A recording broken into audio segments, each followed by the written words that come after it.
Stretching far back into our nation's history, government agencies have permitted public utility facilities to use and occupy the rights of way of roads and streets. Accommodating utilities within the right of way provides a more economic and reliable delivery of public service commodities such as water, electricity, communications, and gas.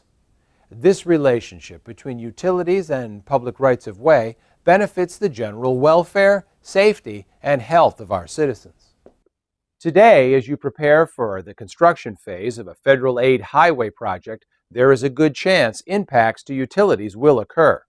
If you are not prepared for these situations, utility delays can cost the project more money and have a negative impact on the schedule. In order to avoid this problem, state departments of transportation and local public agencies, or LPAs, are required to coordinate their projects with utility owners. We are going to discuss how such coordination can help avoid unnecessary delays or project costs, and what you will need to provide to certify that the appropriate coordination has taken place. All federal aid projects require the submittal of a utility certification to confirm the appropriate and adequate coordination has taken place prior to construction. This utility certification is required for all projects, including those that don't affect any utilities. The utility certification is submitted as a part of the project plan's specifications and estimates package, otherwise known as a PS&E. The PS&E approval is a major project milestone and must be obtained before any federal aid project can be authorized to be advertised for construction. Utility delays are one of the primary reasons for increased costs and schedule delays during the construction phase of a project. As the number of utilities on a project increases, the complexity for coordinating schedules and work activities also increases.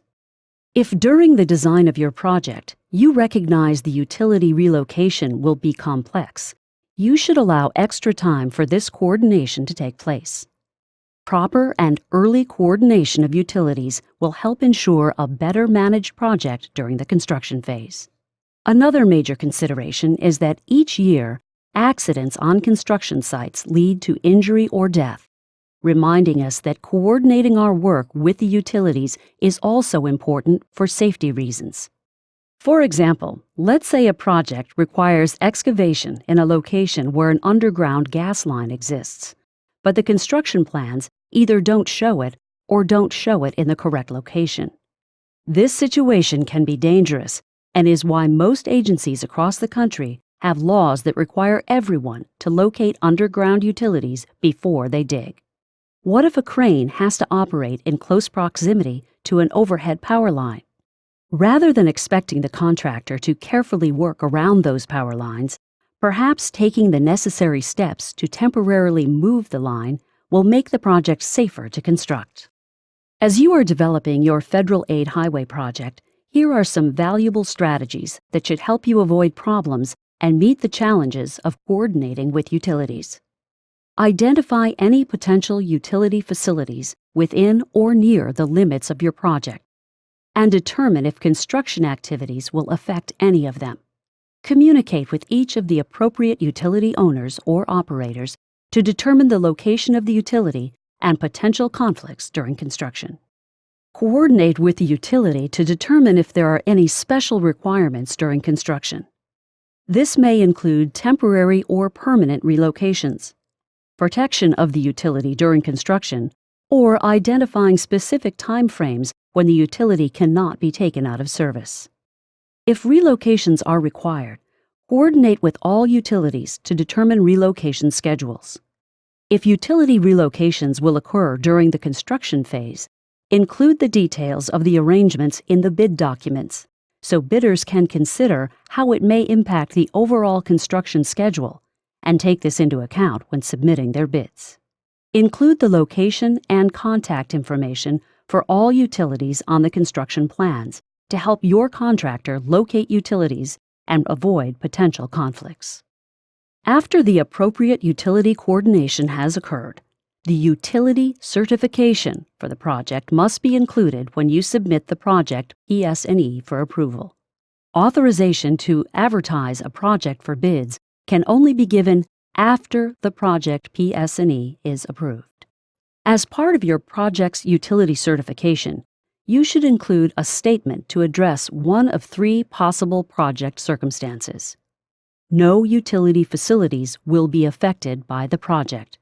This is appropriate for projects that won't have an effect on any utility facilities during construction. All utility work will be completed prior to the start of construction. This is appropriate when utility work is necessary, and work will be completed prior to the start of construction. Arrangements are made to have utility work undertaken during construction.